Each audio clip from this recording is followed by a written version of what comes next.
Hi, everyone. My name is Debbie, and I'm a volunteer and a member of the Calgary Horticultural Society. We welcome you today to our seed to table session. And this one's called Seasonal Garden Decor from Twigs. And I was just asking Verne about how Twigs made it into the seed to table, which I think is really interesting. This Seed to Table series is offered in partnership with the City of Calgary. The focus is on eliminating waste, pollution, and conserving resources. It is a shift from a throwaway mindset to one that extends the life cycle of goods, food, and resources through better design and continuous reuse. So nothing we use goes to waste.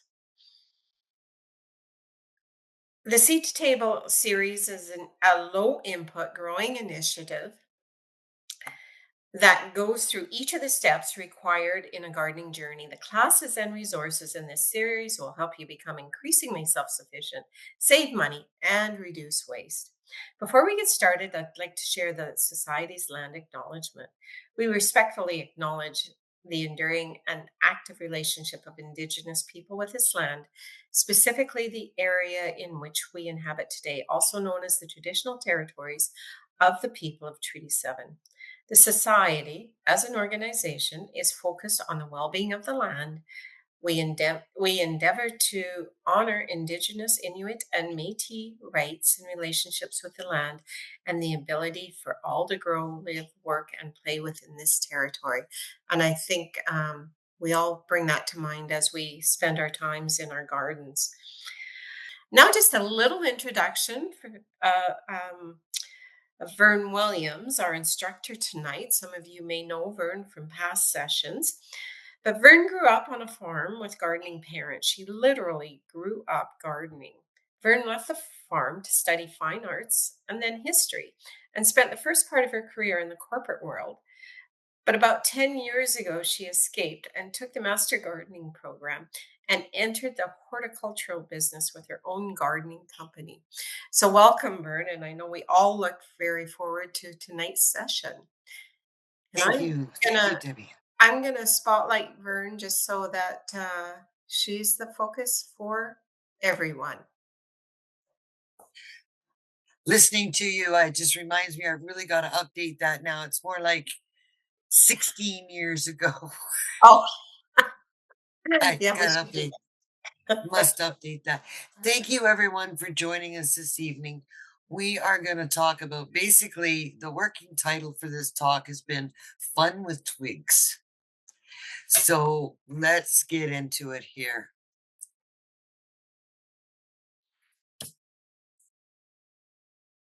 There we go. Now, one of the beautiful things about looking at the twigs in your garden is you're looking at your trees and the incredible, beautiful bark that they have. We often overlook the bark, it's subtle. We're looking at the flowers or the fruit the tree is producing.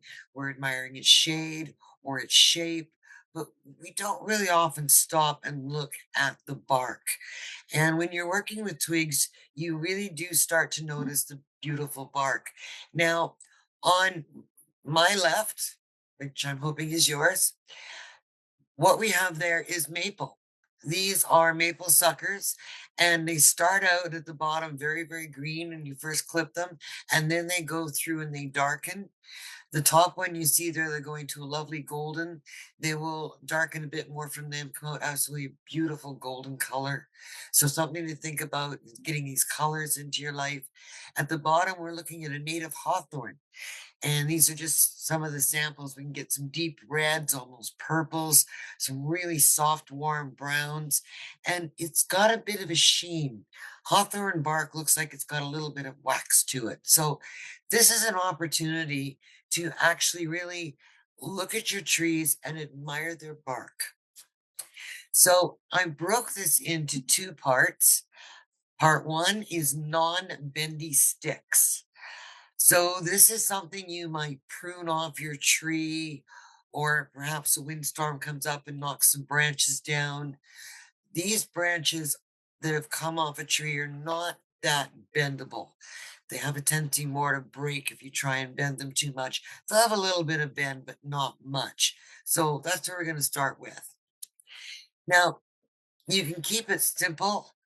On my left, I've got some maple suckers, some twigs, and I just stripped the bark off them. Made it's kind of a white, gives you the nice white classic look. You could easily do a bouquet of those, put them on a desk, or you could simply get a selection of different barks. It's very subtle, but in the one on the right, I've got a bit of red, got a bunch of different browns, little bits of gold. It is subtle. It doesn't really come out that great in the photo, but when you are up close to it, you can see it. Just something simple to bring into your house, a little bit of elegance. Now, you can make some fun things out of them also. What this is an attempt. We generally go out at Christmas and we buy fancy picks to go into our containers we're making, and we go and we do things. And what about making our own? Just took and I just did a little bit of gluing here, and I made some little spiky flowers. And also, these double as making a really nice trellis for a house plant such as an ivy. They'll grow up on it. You can send it to go up, and it kind of livens up an ivy a little bit. Also, you can just use sticks gluing. You could make yourself a pine cone, or I've used the tips off a laurel leaf willow, a lovely gold color, to kind of make a flower burst. That would go really nice in an arrangement. Also, I used some twigs here.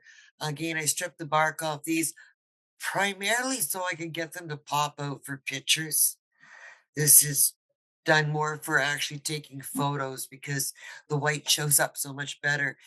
See, I just laid out a star-shaped frame and then just glued in a couple of pieces. As you can see, I am corner challenged. I didn't really notice that till right now. It's a little embarrassing, but I have to work on corners. I have to work on my corners. But you can make some really interesting decor just out of some twigs in your garden. Very simple.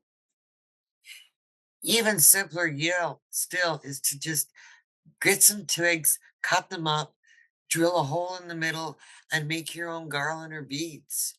Very simple to do. Something that's fun to do with the kids, perhaps. You can do all sorts of fun things with them. Put them on your tree, hang them outside. Lots of fun. Now, one thing that is fun to do is to make Christmas trees out of little sticks. As you can see here on my left, I've done the one behind, but I'm working on the one in front. Now, what I do is I take either paper towel rolls or toilet paper rolls, and I kind of cone them, make them into a cone shape, cut them so they're cone shape. You can see there. And then on the bottom, I just kind of go around and put a few twigs on to give me a trunk on the base. And then I go around as I work my way up, gluing twigs on, as you can see. And then I go in between and I kind of fill in. Again, I used the secondary color so you can kind of see how I was doing this. So I just went in with the darker twigs and filled it in. And you can see I've made a number of very interesting tabletop Christmas trees quite simply out of the twigs in my backyard. Now, one thing I had a lot of fun doing was making these gnomes. The assignment was to come up with twig decor. So I was kind of looking around a bit, wanted to do something different, was playing around, and I came up with these guys. They're pretty simple, and I kind of think they're kind of cool looking. So basically, what you want to do is you want to get a bunch of twigs. They can be suckers, saplings, branches. You just want to get a bunch of them, and then you want to get them all together, tie them up, or I like using rubber bands to pull them all in nice and tight. Then what I did, as you can see on the right here, I made a little curl, kind of got a rubber band up there, made a little curl in the hat, rubber to band it in until until this all dries in place. And then in the middle, you can see I've used twigs as his beard. And what I did was there's a bottom picture there. I took very thin little twigs of hawthorn and I stripped off a lot of the bark, just leaving myself a couple inches at the top that were still covered with bark. And then I just pushed them in around his hat. To make the brim of the hat, I just wove a very small little wreath, popped it on, put a couple of berries in it. And then for the nose, you're looking at a butt end of a pine cone. Or actually, that's a spruce cone. I'm sorry. I used a spruce cone. So now he's all tied up. He's drying in place. He's got everything on. Very simple and easy to make. But I had a lot of fun with these guys and I made a number of them. The one on my left is the one I was talking about. There's the finished product. The one in the middle, I kind of call him Green Gnome. Now, you might be wondering where seed to table comes in here. Well, in the center one, his beard is actually maple sumac. That is maple seeds. And then in my fellow over here on the end, on my right, we're looking at elm seeds to make the beard. And his nose is a dried crab apple, and the center guy's nose is again a spruce cone. Had a lot of fun making these guys. Was trying to take pictures of them, but I thought it kind of challenging. Put this guy in a Verne? natural setting. Yes. Sorry, I do have a question that's very topical. Do you soak the twigs before doing this to help you No. form the shapes?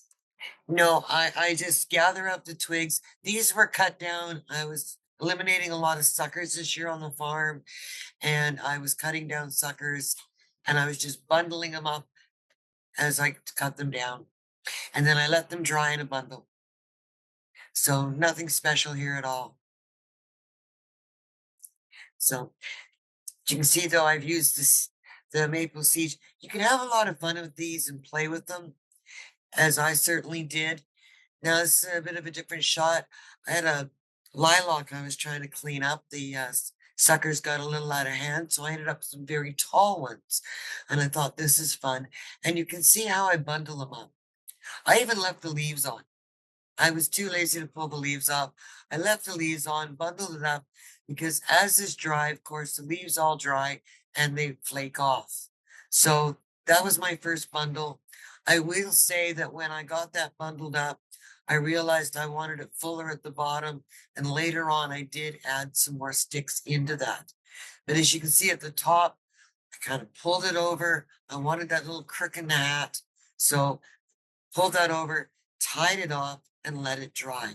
So you just need to tie it up in a tight bundle and let it dry. So here's what he looks like, made up into a gnome. I used Raffy for the beard. As you can see, I've got it all glued on there. Again, I'm using the butt end of a pine cone for his nose. And I wove just a little wreath to slip over to use as his hat band. Now, this fellow is planned to go into a large Christmas container, so I don't really have a base for him. Right now, he's just living in a plant pot, but this is something you can do if you want to use a base. Pop him in a plant pot, put some rocks in around him, a little bit of greenery, maybe some pine cones, and you've got a great base for him. For the others, what I used is I just cut a slice of log. Now, I couldn't do that for the big one because I don't have a chainsaw that big. I just have a little chainsaw. So I could only really do the little ones. Slice off a slice, drill a hole, glue a stick in, and then they just sit right on top. So here's some more of my guys just hanging out. Now we're going to talk about bendy sticks. Bendy sticks are suckers or water shoots that you're going to cut. Now, water shoots are what a tree will do when it's under duress. As you can see this tree beside me, you might call this pollard, Pollard, I believe. And it's been chopped right back. It's a big tree, and it's just sent out a gazillion branches because it has to keep its root alive, and all of its branches and leaves have been removed. So how is it supposed to produce chlorophyll? So it has to put out a bunches of branches really quick to try and keep itself going. Water shoots are notoriously delicate. They easily broke in the wind. It's not something you want to do, and it's not something you really want to do to your tree, but sometimes it happens. And we always deal with suckers when we have certain trees. Now, most of the native trees that we find in Alberta do sucker because we want them to be trees, but they're used to growing as a thicket.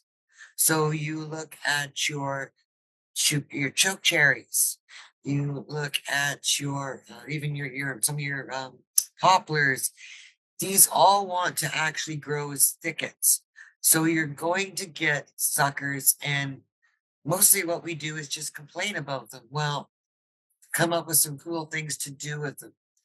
Now, if you really want to get rid of suckers, you will never actually get rid of them. They will always come back because you are fighting genetic destiny. They're a thicket. They don't care that we want them to be a tree. So how you keep them in control is you have to actually dig down and go under the soil and cut at the root. You never want to poison a sucker because that's going to go straight down into the tree's root and poison the tree. But that's how you have to do it. When we cut them above the ground, you have to make sure that you cut very low, because if you happen to cut above a couple of bud eyes, you'll actually get two suckers next spring from your one. So it'd be kind of tricky about that. Now, water sprouts, again, that severe pruning, you want to cut them out, not all of them at once, but slowly remove, a couple at a time so that the tree can kind of redeem itself, get some stronger branches, and you want to bring it back that way. Don't take too many out at a time though, because they put them out because the root needed food. So if you go in, you cut a bunch off, it's just going to pump it back much more out again. So just remove a few at a time, and then they won't be a problem. Now, while I'm cutting things down and cleaning up suckers, I have a barrel beside me and sometimes a 5-gallon bucket, depending on how big a suckers I'm dealing with. And I just pop them in the barrel, kind of put them in a round way, pop them in and leave them.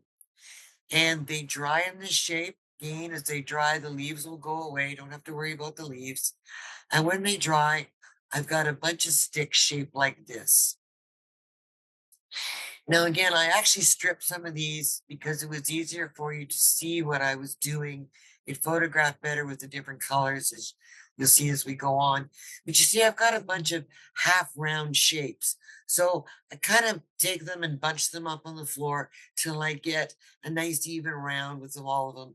And then I take some cord and I tie them off. Then I start taking some thinner suckers, the ones that are going to be very bendy for me, the nice light whips, and I start going around those sticks I have, and I'm kind of just going round and round. See on my right, I've got my first loop going up.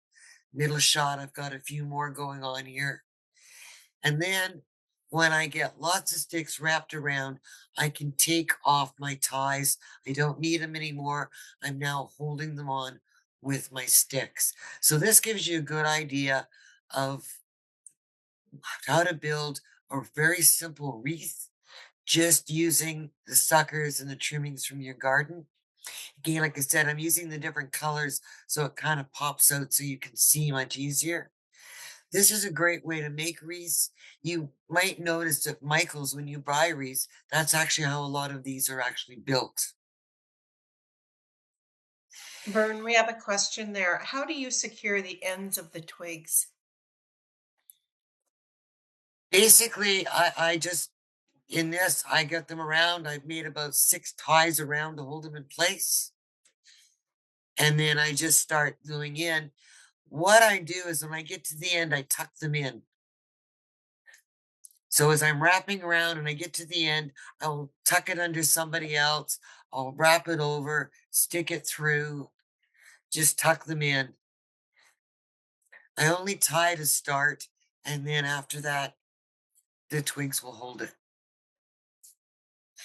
Now here is just straight. I haven't used any twigs. I've just got all these round sticks that I've kind of placed around here, and I've wrapped it with some twine.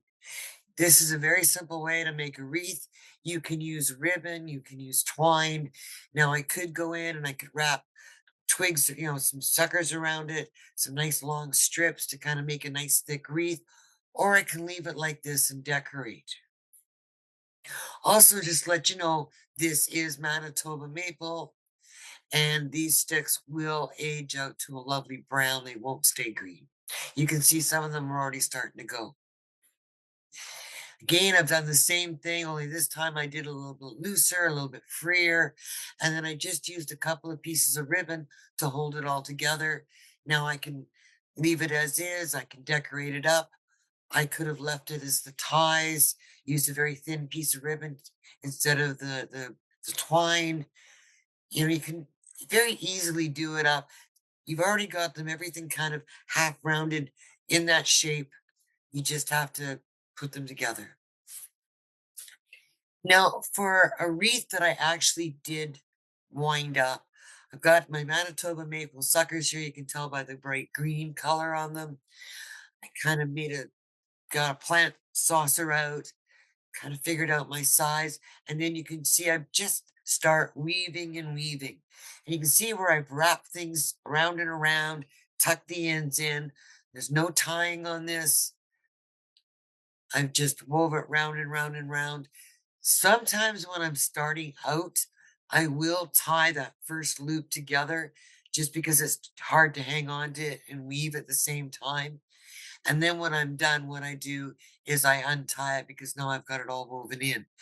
You see it later on. I've got it hanging up on the door. You can see it's already darkened quite a bit because I just took this picture the other day and I made that earlier in the summer. So you can see that that Manitoba maple does come out to a nice darker color, and it's going to get darker even than that as it goes on.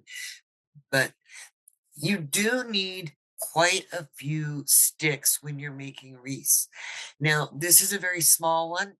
I didn't have to have all that many, but there's still about 12 in there. And the larger the wreath, the more you're going to need. For a really large wreath, you're probably going to need somewhere around 30. This one right here is a combination. I've done the wrapping and I've done the twining around. I've probably got about 40 sticks in here. They disappear really fast. You're always going to need more than you need. Again, on the other side, I've done the same thing, just loose, just wrap things around, tuck them in, and as they dry, they will hold that shape. These will also last quite a bit of time. Now, sometimes on these, I do wrap the inner in just the inner branches like that. Sometimes just to make my life easier, I will wrap them with fish line just so that they hold together nice and tight so I can wrap around. It's kind of cheating a bit, but makes my life easier. You can see here when I'm talking about the weaving, just kind of weave them through an end. And at the very top there, you see a little nub kind of coming out and going in. That's an end that I've kind of been tucking in. So you see I've got it going under and then going back again. So you can see you just kind of weave them together. I just start with one and then I just start weaving around. Or sometimes what I will do is I will actually start with three and I will braid it. Now, this is a teardrop or pineapple shape. I do like using this shape quite a bit. As you can see, this is actually all woven. I need to get a few more sticks on it. It's still a little thin. But you can leave it as is. Then you can start dressing it up, maybe put a ribbon on it, do something like that. This is also something that you can use to create fish. Because if you tilt your head, I was going to put a slide in and I'm sorry, I forgot. I like to use this on the side of garages or barns or whatever, sides of buildings, because when you flip this over, it looks like a fish. And you hang a few of these hanging down and it looks really neat. You can have plants coming up and going through them. It gives you a little extra layer of texture in your garden by working on some flat sides. If you've got buildings or something in there, they have a tendency to be a bit monolithic, a little bit flat. Gives us a way to add a little bit of texture. Now, of course, you got to do stars, though my stars, I measure, everything's always the right length, and yet they always still come out a little lopsided. But you can see here, I'm just weaving things through. Now, I do tie off the star when I start, just because it's too hard to hang on to and weave at the same time. But then when I get everything woven through, I then untie. So I've got everything woven in like that. That gives me a nice star. I can hang that from a tree. I can use it on my front door, dress it up, all sorts of options. This is a great base and a place for you to start from. And all of this comes from your garden. You don't need to go down to the craft stores and buy this. You have all the material in your garden. It's all super easy to make. I hope I'm showing you this stuff is very simple. I'm not that talented. If I can do it, anybody can do it. And again, you might want to use same colored bark. I'm not sure how I like all these different barks, but I do know they will darken. But again, I was trying to make it pop for you so you can see the different layers and that I'm using. Now, one thing that's really kind of fun is making crazy sticks. And you can see I got a number of them here. And all I do is just take a sucker or a whip and I roll it up and I tie it off. Now, you don't want to tie it off for very long, maybe about 3 days, and then let it go, and then kind of pull it up a bit. You don't want it totally dry because you want to pull it up. These make a fun little arrangement on their own. You can use them in your Christmas porch arrangements or your maybe your centerpieces, make some small ones. One thing I really like using them for, though, is amaryllis. My amaryllis right now are all sleeping and they won't be coming up until the first week in December. So I almost did plant one up, but I figured you can use your imagination. When I plant my amarilla bulbs, I'm going to put one of the sticks in beside it so that it grows up through. Our amaryllis have a tendency to get very top heavy and topple over. We got that bulb, big bulb there with these big tall flowers, especially some of the old fashioned ones are very tall and they do need extra support. So doing one of these crazy circles here lets the amarilla grow up through and give it a little bit of support. You can also take some nice suckers, some very bendy sticks, and you can just put them in your pots, one end in one side, loop it over and tuck the other end in the other side, and this will give your flowers some support. Not just amaryllis, but anything that maybe need a little extra support. And you can even use this out in your garden.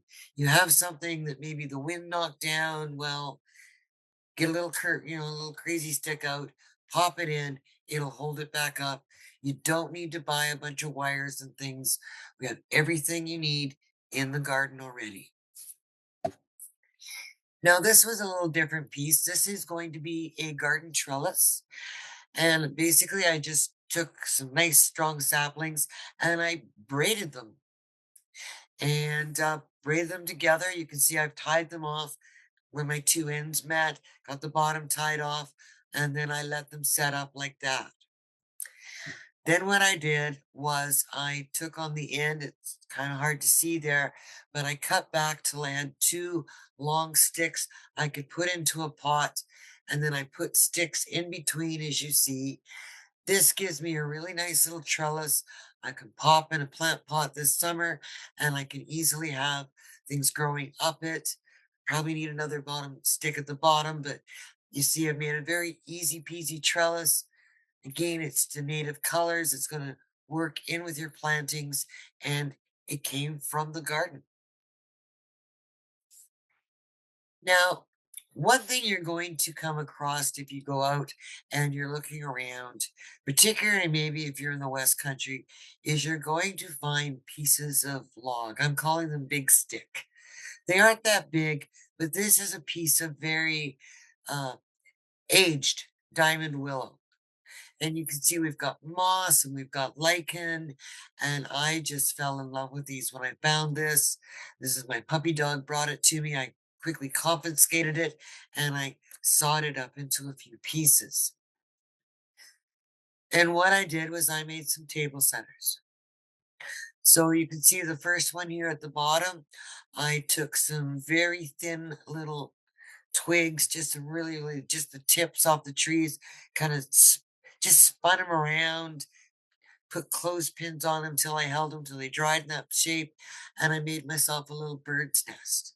Put a little glass bird in them, a couple of pieces of cedar, some cones, and then also I used one of these little crazy sticks to come out to give a little curl. I showed you the top there. I just took a thin rod, wrapped it around a stick, used my elastic bands, love elastic bands for holding things, let it dry, and you can see I got a lovely little curly Q off of that. And then here's my other one. I use dried, talking about amaryllis. These are dried amarilla flowers. I love them. I always collect them and keep them for situations like this. Look, it's all very simple. A few dried flowers, a couple of crab apples, a a little glass bubble that I got a candle in. I do recommend for all of this that you use electronic candles because everything you are working with is dry and flammable. So do use electronic candles if you're working with this type of stuff. And here's a picture from the other side. The other side doesn't have nearly as much moss on it, but it's still got some really cool wood, some neat cracking. Got my flowers in there. See, I've got my candle. I got everything in there, and that is how it goes on. Not a lot to say too much about, but everything here that I've built, I sourced out of my garden. And the few pieces of glassware you did see came from Goodwill. The Goodwill stores are where glassware goes to die. If you need a vase or even some glass ornaments or anything that you're trying to maybe want to do something up for Christmas, go to Goodwill. You're going to find a huge selection of gorgeous containers at very low prices. Reuse, recycle, use them up again. This is just a few of the things that I did make when I was trying to come up with all these crafts to do. As you see, I made a number of wreaths and I made a number of gnomes, few stars, and that's it is. So short and sweet, I guess. I was hoping to have a 40 minutes, but there we've got it. Are there any questions on anything I was doing here?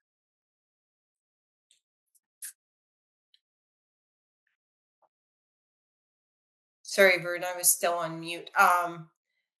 I do have a comment. I think when you were talking about going to Goodwill for or anything glass wise, someone said they're even cheaper at the big bottle depots. So that's another good source to go to for any glassware, that sort of thing.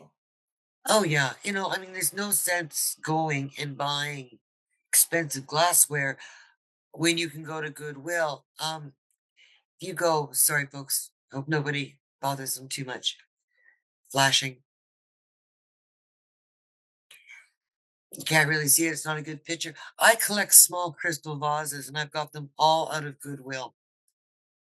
Mm. And you pay a fraction of the price, but you're also continuing on. It's perfectly good glassware, and now I get to enjoy it. And down the road, someone else will enjoy it. We can pass this along. We don't always have to buy new. And it's also too with a lot of the picks we use for Christmas. We do a lot of things in our house. We do a lot of things with our plants, and we're at the craft store, we're at the dollar store, and we're buying things. It's all available in our garden. and it can be a lot of fun. At first, you're thinking, oh my gosh, what am I doing? But when you start getting into it, you start doing it, you just all of a sudden ideas start coming. I'm going to make a whole bunch more gnomes because I've just come up with so many more ideas that I have to make more gnomes. And also to have a few friends that now want those gnomes, so I looks like I have to give out gnomes for Christmas. But once you get started, it inspires you. And like I said, we can easily make all the crafts that we need just by going out into our garden and having a look around. The things we can make out of sticks. I mean, how many times are we out buying supports for our plants? And we can just simply make them out of a stick. We can even, it doesn't have to be a crazy loop. You can make a little teepee. Just grab some sticks and put them all together. And if those sticks happen to biodegrade into soil, that's great. You just fed the plant. So everything is there. We really don't need to be buying as much as we do because the garden will provide.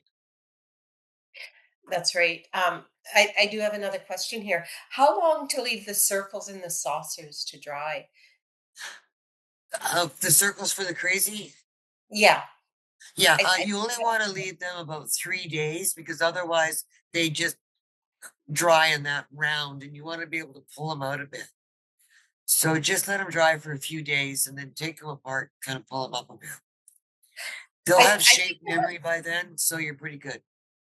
sorry for interrupting. I think there was one other picture where you had a terracotta saucer from a pot and you had some Yeah, twigs wrapped around that. How long would you have left those to dry? I left those about a week. By then they had memory and I was able to pop them out, do the next one, and just set it down. It doesn't take them long to get memory. They're not fully dried or anything, but they have that memory in and you're set to go. Okay, and I think that was what the question was about. We had someone say that she meant for the wreaths, and that's where you had put them in the terracotta um, saucer, I think. Yeah. What I find is if I'm just making a wreath freehand, they aren't very round. I end up with ovals and funny shaped things. So when I'm doing a freehand wreath and I'm not wrapping around, like when I've got my round sticks, it gives me some form to follow. But if I'm just actually doing a weave, what I will do is I'll try and find something about that size so that I can jam it in there and give it a round memory. Because when I'm handling it, building it at first, it's kind of blobby shape.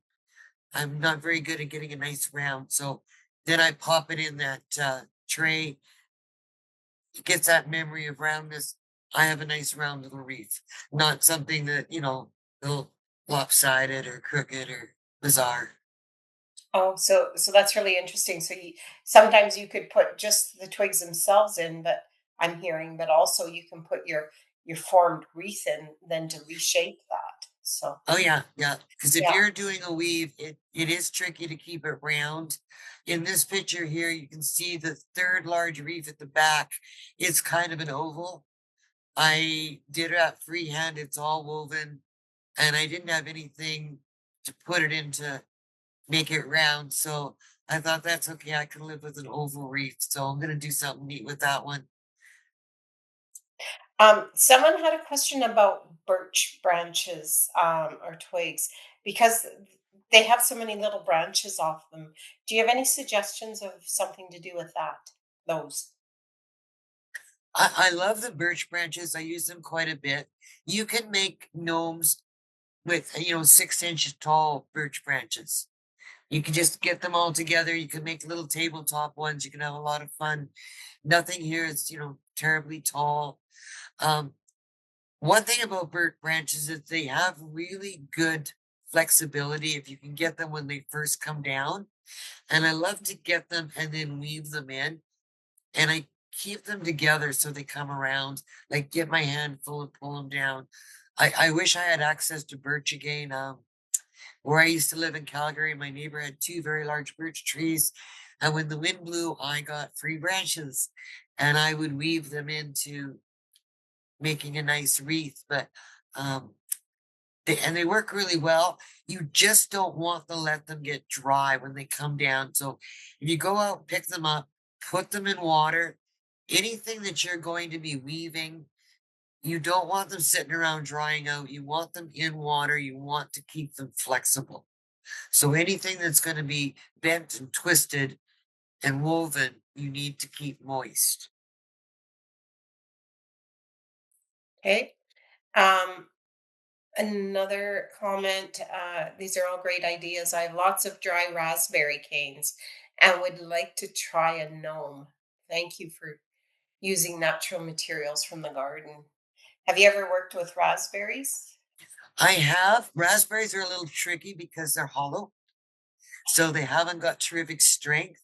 I don't know if you'll be able to get a curl in the top. You can try, but Mm. raspberry canes, hello, canes. They're also a beautiful, I love that. It's almost a purpley brown. They're a gorgeous color. Absolutely gorgeous. I think that'd be a great idea. You don't have to have a curl in the top for the hat. I just was having fun doing that.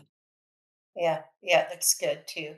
Are the white sticks twigs with bark removed? Yeah, I just stripped off the bark. I did about, I left 2 inches with the bark on so I could tuck it up under his hat. So most of those are all just tucked in up under his hat. And if you shook him really hard, his beard would fall out. But by keeping the bark on, you don't notice them. And then you just see the ones I stripped down, which I made into the whiskas. Are there some types of trees or bushes that are easier to remove the bark off of to do that with, or just any of them? Basically, they're all easy when they're green. It's easier to strip when they're green. The older they get, the harder it gets. So this is best done when you first. That's what I like about suckers is that I cut them, they're fresh. I can do things with them. Right. But if you want to strip the bark off, you have to do it. Well, you don't have to, but it's easiest if you do it when they're green. Someone says I have to cut back my Nanking cherry bush. Now I know what to do with the pieces. Excellent, excellent. And send pictures because the fun thing about this is coming up with different beards. So I'm really curious to see what people come up with for beards. Yeah, and you could get just so creative. Like you say, if you go out into your yard or even on a nature walk, there's so many things that Yeah. you can Because I find mean, that. two of the gnomes in this picture, they've got seeds for beards. Hmm. So you can have a lot of fun with that. I know I've got lots of ideas. So, a question that came in: do you keep these all year, or do you throw them away and make new ones? No, well, you can keep these all year. Once these sticks dry, they're, unless you actually break them, drop them, fall on them, they're actually really sturdy. Particularly the wreaths. These wreaths will last for many years until they literally start to biodegrade. And so you can keep them for a long time. Like now with the gnomes and the seeds, they're actually quite fragile. Um, I had to be careful when I was doing them. I kept kind of breaking the ends off. So you might have to rebuild a beard if you're using seeds just because they're fragile. But all of the sticks in the wood, they're actually quite strong and they will last a long time. Or if you don't want to store it, compost bin. Just toss it in the compost bin. You're set. You might have to fish out a little bit of fishing line, but other than that, you're fine. And then a question: do you spray the greenery when you use it? No, So no, it's I all don't. totally Actually, natural. the cedar that you see there that is in what I call my green man gnome, that's actually dried cedar. I dried that. Mm, It's dried with cones on it, so it is very fragile, but it's going to look like that forever as long as the cat doesn't get it. right.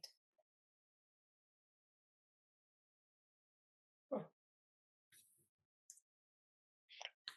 Great. I'm wondering if there's any more questions out there, and if people want to, even if they have a longer question, we have the time. I think they could unmute themselves and ask a question. Vern, you're good with that? Yeah, I mean, if anybody has anything they want to ask, please speak now.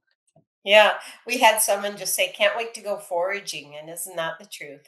I know it's It, so much fun. it's great to get ideas too. I'm sure this will just feed everybody's imaginations a little bit, and they'll just go off. And like you say, it would be really cool to see some of the results of what they do. I bet there's some great things come out of it. Oh, it will, and I mean, it's basically very simple. You just need to get a bundle of twigs, make sure that they get, when you bundle them up, make sure that they get thinner as you go up because you want that pointy hat. And then, like, really, all I've done here is bundle up a bunch of sticks, make a little tiny wreath by, twirling around, popping it on to make the brim of the hat, and then coming up with beards and a nose. And voila, you have a gnome. Hmm. It's And so I cute. do like the one I built in the flower pot because actually it's been sitting outside the door and it was windy the other night, didn't go anywhere. Nice and sturdy. There's gravel in the flower pot. You Yeah, don't that's need the to thing be able about to that. slice off for a base. Right. And that's one thing too, like you say, securing them or getting them to stand is probably could be a little bit of a challenge if you don't have a good pot like a or a good base like a plant pot. Yeah, now, like, if you don't have a slice like you can do with like here, a plant pot worked great. Or the fellow in the middle, my twig gnome guy, the one with the twig beard, he actually stands. He's freestanding. Mm. He So stands on his own. if you get a bunch of twigs that is big enough at the bottom and fairly level, then it would freestand. That's presumably how he's Yeah. freestanding. Yeah, he's quite wide at the bottom. There's a lot of twigs there. And I just, tap them all down to their level. And he is freestanding and he is actually quite sturdy. Mm.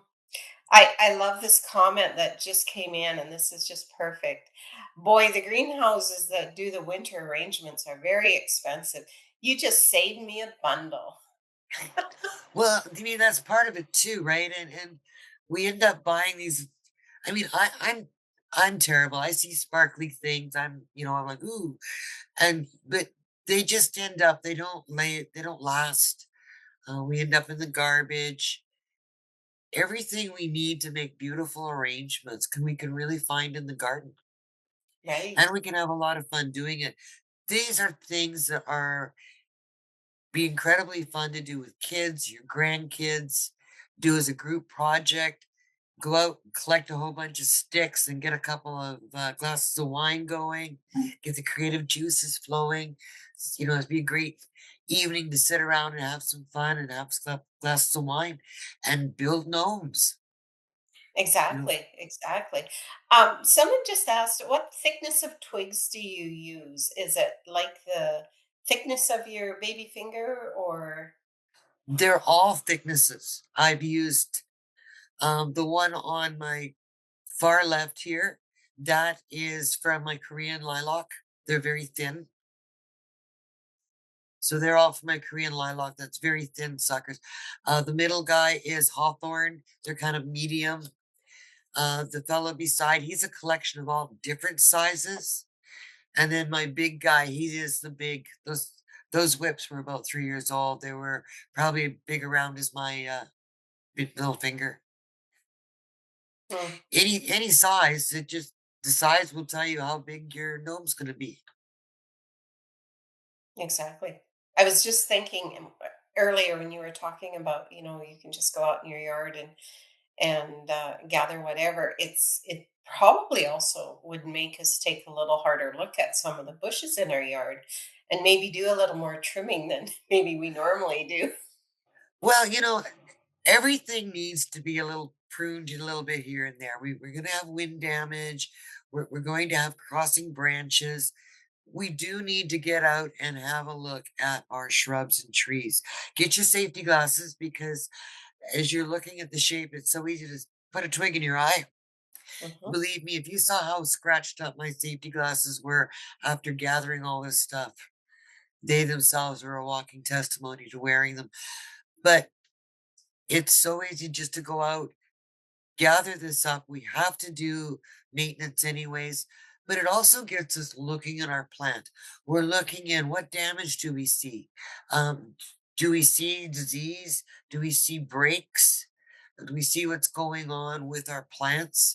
I mean, we have to go out and visit them and check up on them and see what their health is like. And going through on something like this is a great way because you're not only collecting material to do garden crafts, but you're also doing a health checkup. Right. And just leading into that, or following up on that, I guess it is. I have a question. Is it okay to cut these twigs now without it hurting the plant? So maybe for those of us who aren't as familiar with how to manage our plants, can you just talk about maybe the best time of doing that, if there is a best time, Ver? Well, generally, if you talk to willow weavers, they like to harvest in late fall. Now is perfect time. Actually, I am collecting quite a bit of willow right now. Collect sand willow, nice long whips. And they are going to Kath and Janet for the Christmas wreath container classes because they're also a lovely reddish purple. But any time, I mean, these are suckers or it's pruning.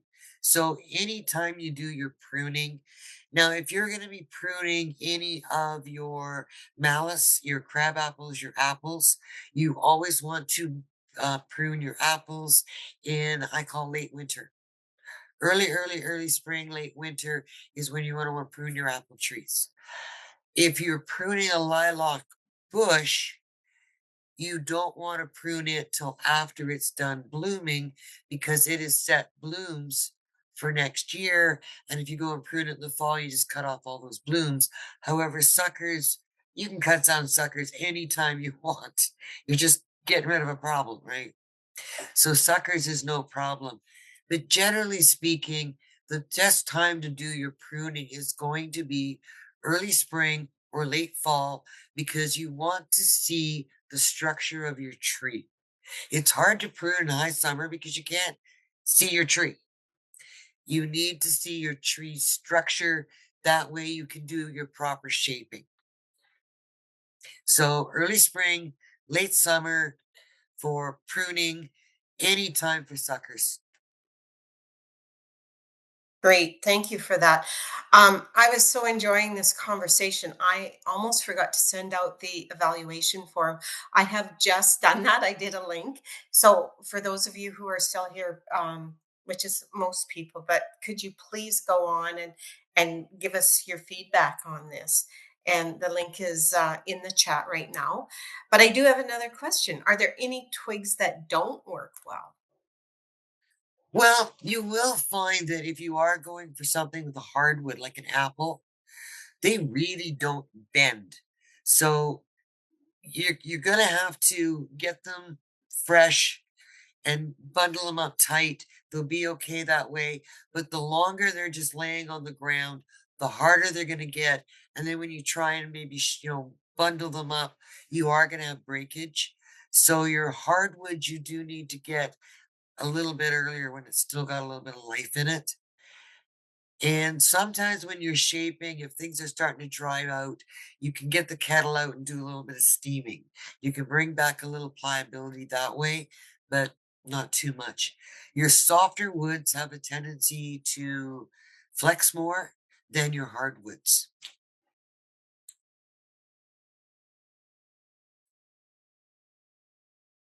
Great. I think that's all we have for questions. I hope I caught everybody's question. If I didn't, please let me know. Um, I just had one more thing to ask. oh, yeah, absolutely. These are I didn't really do a lot of decorating. I'm gonna leave it to your imagination how you would decorate it because I was trying to make everything as natural as possible. A little bit of ribbon snuck in, but it's shiny. But literally everything on that table except for the ribbon could go into my composter. If you are using just a normal glue like your Elmer's or your LePage's white, I have talked to a petroleum engineer and he does assure me, and he's a member of the Heart Society, so he wouldn't lie to me, that that is biodegradable. It is a natural vitamin project, and that's why children can eat glue at school because your basic glues are compostable. Oh, that's So, good to know. Yeah. so everything here could go in. Now, if you're using a glue gun, you're probably using a plastic glue, and that will not biodegrade. And also, that's a good reason to avoid the use of wire and to just do your weaving with twigs because then Yeah, it, like you say, it can go straight back into the compost. that's right. I mean, everything there, like I said, well, take out my little Christmas tree because it's can't go, but everything there but the ribbon can go straight into a composter, and I would have no qualms. I would have to fish out a little bit of the. I use fish line to bind the gnomes up, but otherwise, I could. Everything goes in. Hmm. Fish line Awesome. isn't hard to get out of a composter. No, no, it'll come out the same way it went in. Well, you get this long stringy thing, and you can just take it away. Well, But Vern, I think we're wrapping up here. I know we still have some time left, but just before we leave everybody or lose everybody, I just wanted to say thank you so much. We've learned so much from you today. And again, as I said, please complete our evaluation. We'd love to hear from you. We read them all, and we get such great ideas for future classes. And if you enjoyed this session, we have more upcoming sessions on our What's Happening page on our website at calhort.org. So, again, thank you also, everybody for coming and loved all the great comments. I'm sure Vern was reading them as we went along. yeah, thank you so much. Also, just remind you that we do have a number of classes coming up where we're doing Christmas arrangements. We got the table centers and the porch pots. And maybe this year, when you're thinking about doing your Christmas containers, using some homemade from the garden decorative picks. You can have some fun with them. You can paint them up. I did see one thing I thought was really neat. I didn't do it because it didn't really go with exactly what I was talking here tonight, where people had taken sticks and stripped the bark off and then painted them in like about 2 inches of white, red, and then we're using them in their Christmas containers, and they looked really sharp. Mm. And they were just using poster paint on them to paint up these red and white strip sticks. Very simple from the garden and also highly affordable. Picks are getting really expensive. Yeah, they are. They are. I was looking at a few things the other day and couldn't believe the price. And even the price if you're gonna go and buy greenery for to make an arrangement, that's gotten very expensive. So yeah, this might be a great way just to reuse and reduce One and thing, great for the environment as well. yeah, one thing I do like is that I'm in argument with a lot of people. Conifer experts will tell you this is not the time of year to prune your junipers. I will tell you this is the perfect time of year to prune your junipers.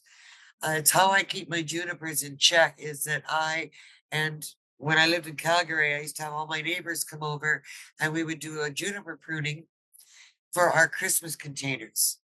and we would use juniper as our base.